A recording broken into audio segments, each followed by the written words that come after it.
All right, welcome. We are recording. We are go. Hey, Obi. Hello. I'm sorry. I already. What name are we using? So I think you're Obi-Wan, and I am Max. Or I'm trying to think of a name that Mo. resonates with Mo. You said Mo. famous. I Mo, remember Mo, that. Mo. Okay, Mo. All right. Well, welcome, Mo. And Hey, thanks. Great to be here. excellent. And I think this is going to be. This is our first time we're recording this. I and there's probably going to be a bunch of technical difficulties, but that's okay. We're gonna figure things out as we go. And can you believe what this is? This is already 2024. It's the 20th year of the Tic-Tac incident. That is correct, and we're just 2 weeks shy of the actual anniversary. So Probably a good November time to, 2004. yeah, so probably a good time to brush it off and talk a little bit about it and see what is it that went down and what are the interesting things about this incident because it's I've been dabbling into always been fascinated with UFO stuff ever since I can remember and both of us we know we're familiar with Hindi and Urdu. Like, what do you call it in Urdu? We call it Uran Tashtari. Like, there's a strange word that we use. So, so the mystique of it. I mean, even though most of the sightings are in the Western Hemisphere, the mystique of UFOs is spread far and wide, and there's probably words in every language that describe these beings or these events. Yeah, I totally agree. I think most of the documented sightings are in the Western Hemisphere. I mean, they happen all over the world. It's, I guess, lack of technology, lack of resources that most of the other places on the globe haven't had so much reportings done. But the phenomenon exists. It's global, and it's it's getting more and more familiar, with people all over the world now. That's right. And when we think of the sightings, I mean, there's obviously been so many, and in future podcasts, we'll probably try to cover some of them. And there's just too many. There's just too much uh, sort of lore and stories, and not just sightings, but sightings are different types. Encounters of the first, second, third, fourth, and God knows how many kinds. But when I think about UFO events, there's a few that jump out to me as some I'm skeptical of, so I'll be right up front.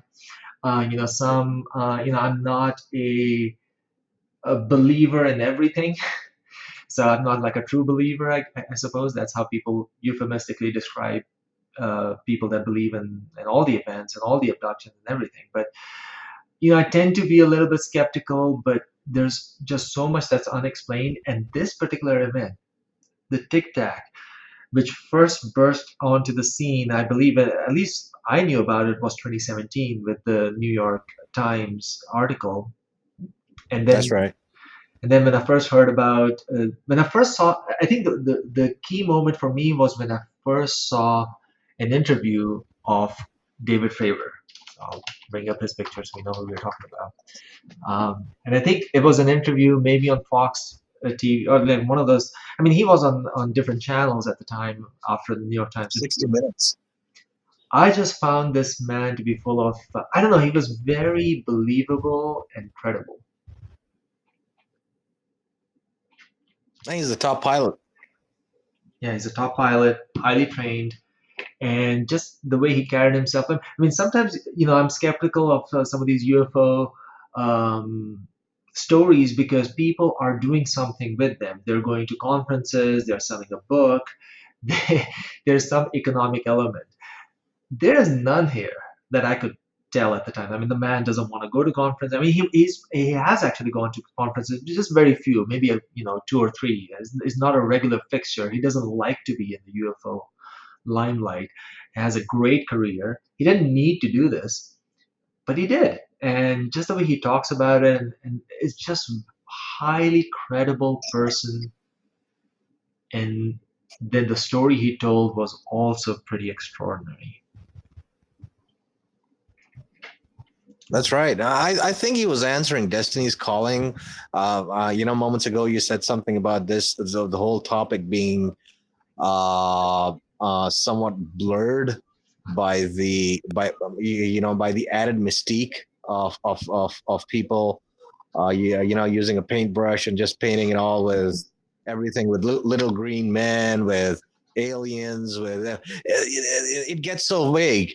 But what's more interesting is even the people that are supposed to know about this, they are as much vague about the topic as the rest of the world is. I mean, I was looking at a report of how they actually classify UAP incidents.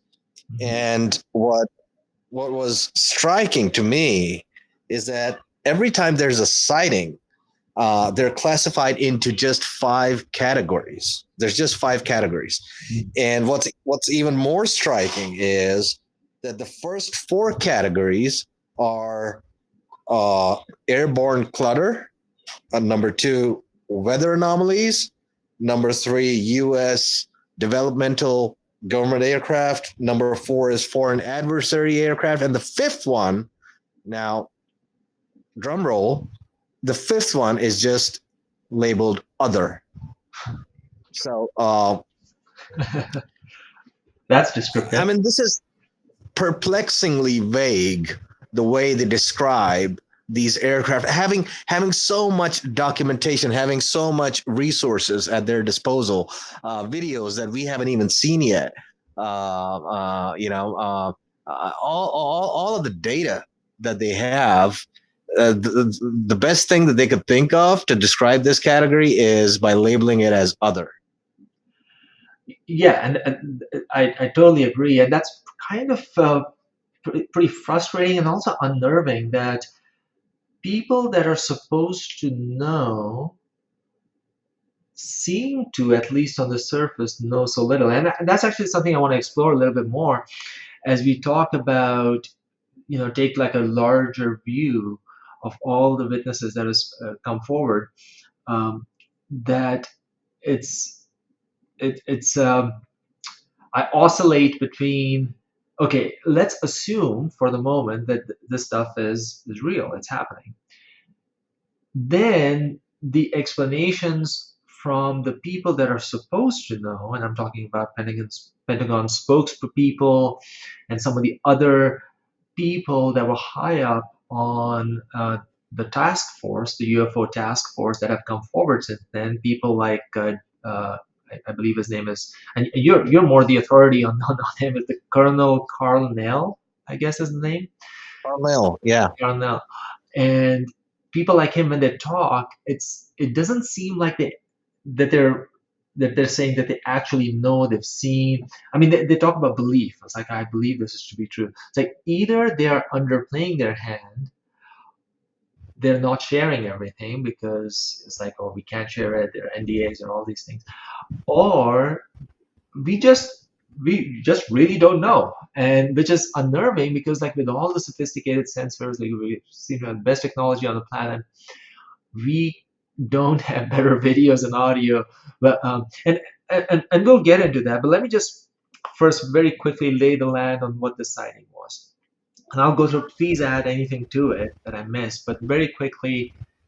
As you mentioned, November 2024 2004, off the coast of San Diego, on the USS Nimitz, which is an aircraft carrier, very advanced, and was flanked by an Aegis radar system, which is also super advanced. The USS Princeton was Yeah. on the radar, and they were doing workups, these training exercises, and I believe they were going to do these training exercises, but all of a sudden, David Fravor gets a call that, hey, we're going to send you to real world tasking.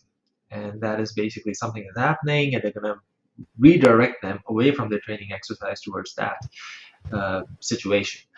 And it's like, okay. And the funny thing is, they don't have anything on their airplanes. Don't have any weapons. Real world tasking without any weapons. Without any weapons, which is kind of strange. But apparently, what David Fravor thought was like, okay, maybe it's drug runners, right? So maybe they'll like scare them off or something and kind of Yeah, guard their plane. with And an F-18. yeah, and with an F-18, so it's like, okay. So he goes there, and he has, I believe, one other plane. So there are two of them, and Correct. so it's him, and he has a backseater. So there's two people in each plane, so four people total. And I think the other plane is being piloted by uh, uh, Commander Dietrich. Commander Dietrich, yeah, who at that time was pretty new in the force, and so she is sort of shadowing and kind of following along, and David Fravor is like the number one, right? So he's the I don't know what you call it, the And he was leading the squadron. yeah, yes, leading the squadron. So it's pretty high up in the chain, and he's like, okay, so he gets there, and the first thing he sees is a disturbance in the water, kind of like these little white tips in the water, which is like something is like roiling just above the Yeah. surface. And their hearts sank a Just little bit, off. as they've said, Yeah, just off the Catalina Islands. just off of Catalina Island. Yeah, Yeah. their hearts sink a little bit because they think maybe it's a downed airplane because it's roughly the size of a 747. Yeah. And then all of a sudden, Fravor sees this object zigzagging above the water. It's white and looks like a tic tac. And Yeah. and I wish I could show this little. I eat a lot of tic tacs, so I kind of know how it looks like. But it looks like a white propane cylinder. Which interesting side note, there have been sightings as early as I believe the 40s or the 50s, where witnesses have described something that looks like a smooth propane gas tank. I'm glad you brought that up because I've been actually looking at some of the earliest reports about the anomalous vehicles, and you know what I found was just mind blowing. One of the earliest reports that were actually documented by the Air Force, actually funded by the Air Force, was in 1969. It was called the Condon Committee, Uh, uh, and it was out. Actually, was funded out of the University of Colorado, and yeah. and yeah. And so these things go way back. You're right. Maybe even earlier, maybe 40s, maybe even pre-World War I, pre-World War II. Well, we can't know because we don't have the data. But what's interesting is a lot of these sightings, Mhm, a lot of the data about the shape of the aircraft, the way they move, and the way they react mhm, is it overlaps. Every time you get a new feed coming in. So coming back to Commander Fravor, now you're right. He's not only one of the best pilots, but what the radar lead on the Princeton. His name's Kevin Day. mhm. Kevin Day described Fravor as the guy that he would have chosen to send up there because it's not one object. The Princeton, they were seeing multiple objects Right. for the better part of the last 2 weeks before they sent Fravor up there. So it's not one object. The story, everything we know about what happened on November 14th, 2004, about coming from Commander Fravor and Commander Dietrich, is about this one sighting. But just for the record, these were multiple sightings, and these were happening for the better part of at least 2 weeks prior to these pilots seeing the Tic-Tac, and for 2 weeks, the USS Princeton was experimenting, testing out a new radar equipment, or maybe a add-on that they were given, and Kevin Day, who was actually the lead on the radar team, the way he describes it is he says it took them a couple of days to actually figure out if this was real, because every time this was happening, since they were doing testing on new equipment, they thought it's a glitch. So the point I'm trying to make is that even before they sent Fravor up there, they were pretty sure that this thing is happening, That's a and really it's good not. point. Yeah, I mean Yeah, that's really important because the context matters. You know, sometimes we think of a sighting, it's happening in an isolated case, but the context around it really matters. Like, is it a one-off? It just happened on that one instant and we never saw it again? Or no, we've had these tracks for 2 weeks and people were yeah, looking at these things. And I think that's super important because that just lends so much more weight to the eventual event because this is one of the most sophisticated radar systems in the world.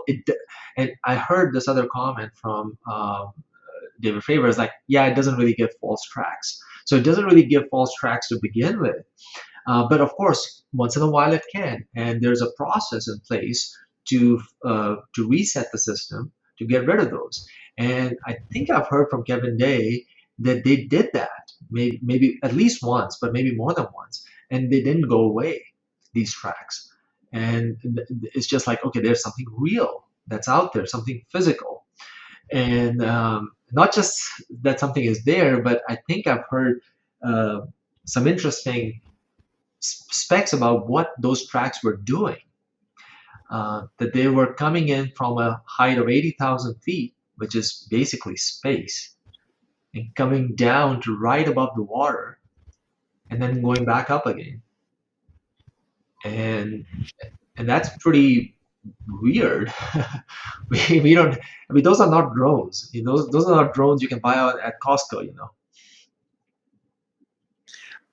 yeah. Also, factor into your calculations the fact that these things were doing this at over 24,000 miles an hour. Hmm. And regardless of if it's with the wind or against the wind, hovering Hmm. stationary above the surface of the water, just merely a couple of meters above the surface of the water, and then moving seemingly erratically. Uh, Hmm. that's what Commander Fravor thought, is that this is erratic movement when he first gazed down.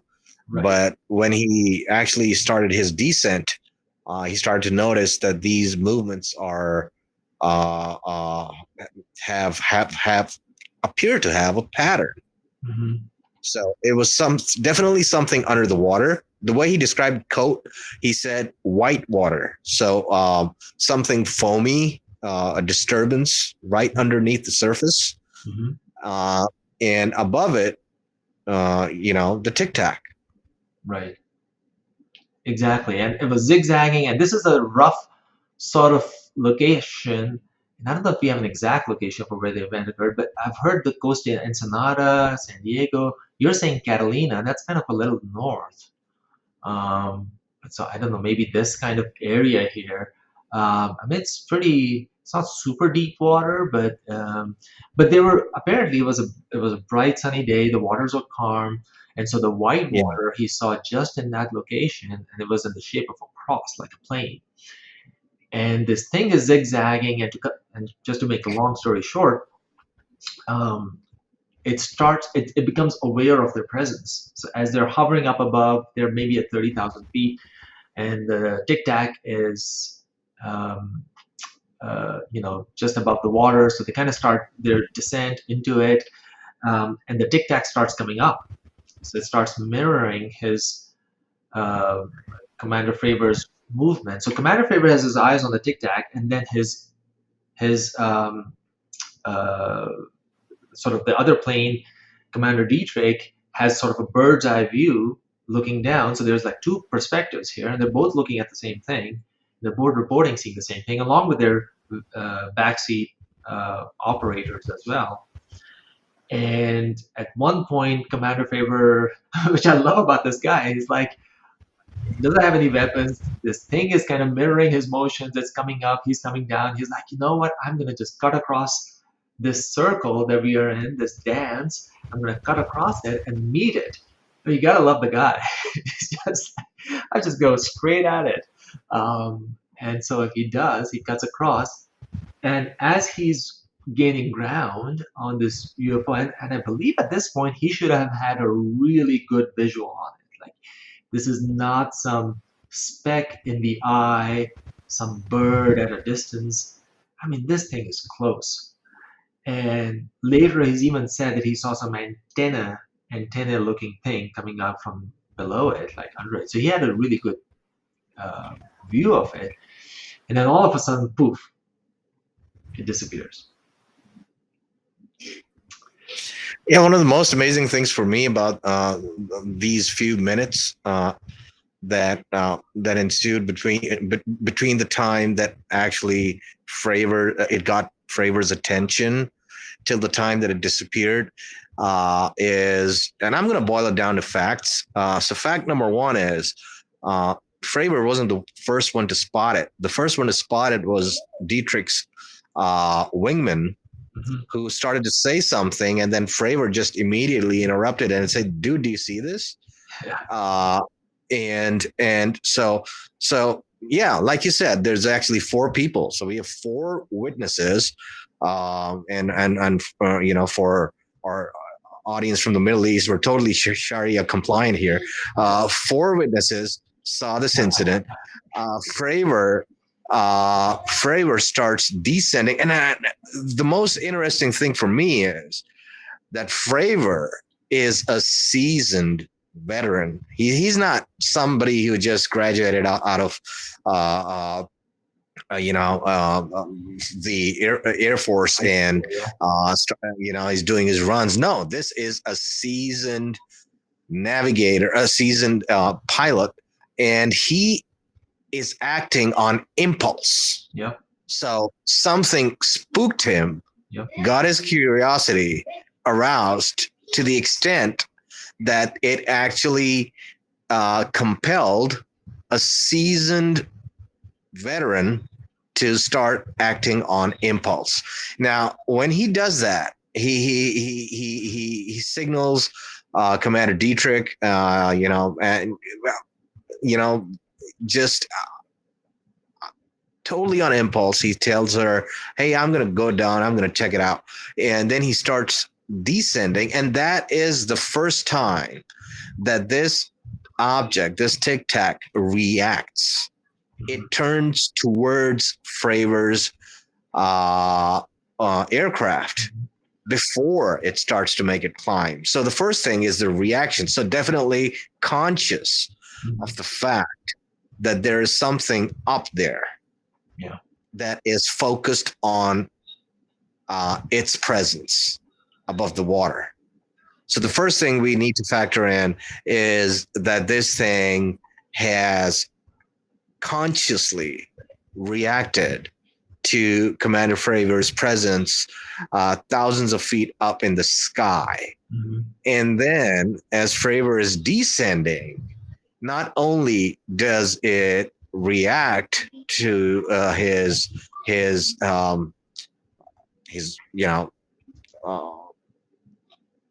let's say, and it galls me to say this, but it starts mimicking his moves Right.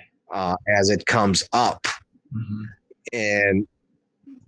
And that is very, very strange, because it's not something that you would expect from an object that's just hovering above the water. Because at this point in time, I am pretty sure, given the altitude, given the difference in altitudes, Fravor probably thought that this is a very higher, upgraded version of of a drone or maybe a chopper, a helicopter Yeah, that they're testing with moving up above the waves, hovering.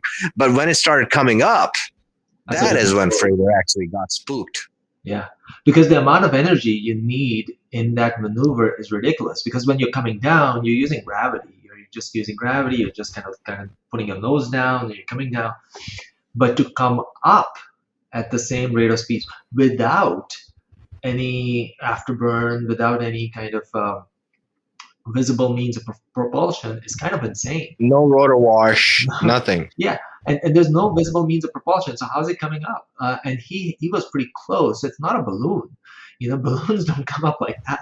So I mean, like you said, he's a seasoned pilot. He knows what balloons are. He knows what aircrafts are. He knows what drones are. And this is something else. And then the one part I'm totally sure of, the way he describes it is like poof, it's gone. And I've always wondered, like, okay, did it disappear into another dimension or something, or did it actually go so fast that you couldn't see it? Like, because you can get a sense, like, okay, it's trailing off, like over there to the left or to the right. It went so fast you could see it. It's just like poof, it's gone. Versus it just disappeared. So I believe he means to say that it's like it moves so fast that he couldn't see it. Like it just poof, it's gone. Because it does show up later 60 miles away at their cap point. And that cap point is basically where their regular workups, their exercise, would have taken them. So it sort of knew where they would be, and it just kind of poof went there. So and then um, to cut the really long story short, I mean the video that we actually get is not from Commander Fravor or Dietrich. It's another pilot whose name I'm forgetting right now, but he took off later and because Kevin Day's team on the USS Princeton kind of told them where the thing was at a later point, and was able to grab this video. We kind of go to the point where